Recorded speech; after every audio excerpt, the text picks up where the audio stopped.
নমস্কার বন্ধুরা, কেমন আছেন সবাই? আশা করি সবাই ভালো আছেন।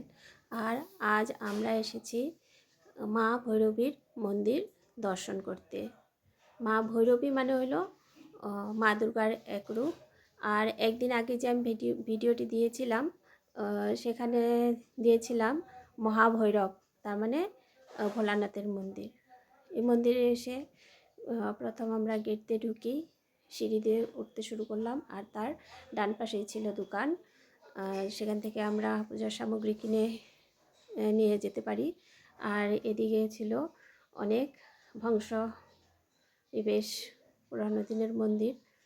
আর সিঁড়ি দিয়ে যেতে যেতে এখানে দেখতে পেলাম একটা সুন্দর একটা শতমূলী গাছ। এই গাছটা খুব সচরাচর দেখা যায় না, এখানে দেখতে পেলাম। অনেক পুরনো মনে হয় গাছটা দেখতে লাগছে। তারপর সিঁড়ি দিয়ে যেতেই ডান পাশে আছে একটা বিশাল বট গাছ, মনে হয় এটাও কত যুগের পুরনো গাছ। যারা এ বিষয়ে অধ্যয়ন করে তারাই বলতে পারবে। এটা যেহেতু দাপর যুগের থেকে চলে আসা মন্দির, একটা প্রসিদ্ধ মা ভৈরবীর মন্দির, তাই দেখে অনুমান লাগাতে পারছি না, তবে মনে হয় অনেক পুরনোই হবে গাছটা।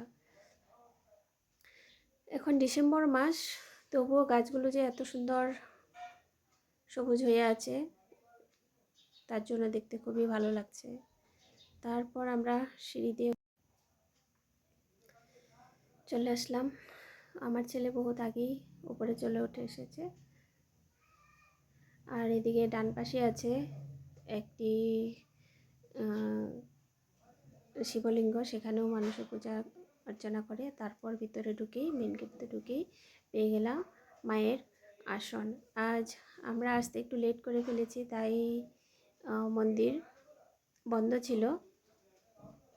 আর এইখানে রয়েছে সেই ইতিহাস প্রসিদ্ধ মা ভৈরবীর মূর্তি, এখানেই পূজা করা হয়। আর আমার একদিন আগের ভিডিওতে বান রাজার কথা বলেছিলাম, তারই একমাত্র কন্যা ছিল উষা। আর উষায় এই মা দুর্গার মন্দিরে এসে রোজ পূজা করতেন। আর মা দুর্গা একদিন ওনাকে স্বপ্নে দর্শন দিয়ে বলেছিলেন একজন দিব্য সুন্দর পুরুষের সাথে তার বিয়ে হবে।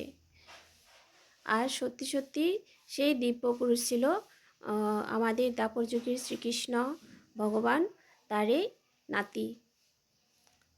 এর কাহিনীও আমি আমার পরের ভিডিওতে আপনাদের সাথে শেয়ার করব, আপনারা প্লিজ ধৈর্য ধরে দেখতে থাকবেন। আর এই গাছটা হয়েছে একটা মনে হয় দাপর যুগেরই চাপা ফুলের গাছ।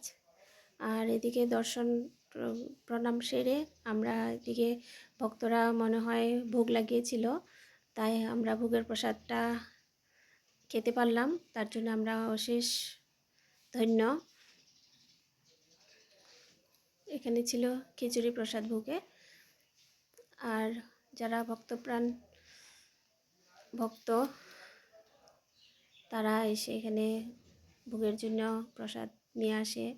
আর বা যে যার মনের ইচ্ছা ওইভাবেই এখানে দিয়ে যায়। ভোগ রান্না হয়, রোজ ভোগ রান্না হয়, রোজ ভোগ লাগানো হয়। আর রোজ পূজা অর্চনা করার পর, ভোগ লাগানো হওয়ার পর মা দুর্গার বিসর্জন হয়।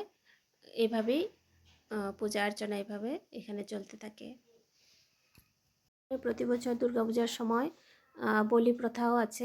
আর যেহেতু মন্দিরে কপাট বন্ধ ছিল, তাই মায়ের দর্শন করতে পারলাম না। তাই আমার কাছে পুরনো ছবি ছিল, সেই ছবিটাই আপনাদের কাছে দিলাম। আপনারা মা ভৈরবীর কাছে আমি প্রার্থনা করছি আপনাদের সবাইকে যেন সুস্থ রাখে এবং ভালো রাখে। এভাবেই আমরা মা ভৈরবীর মন্দির দর্শন করে এলাম।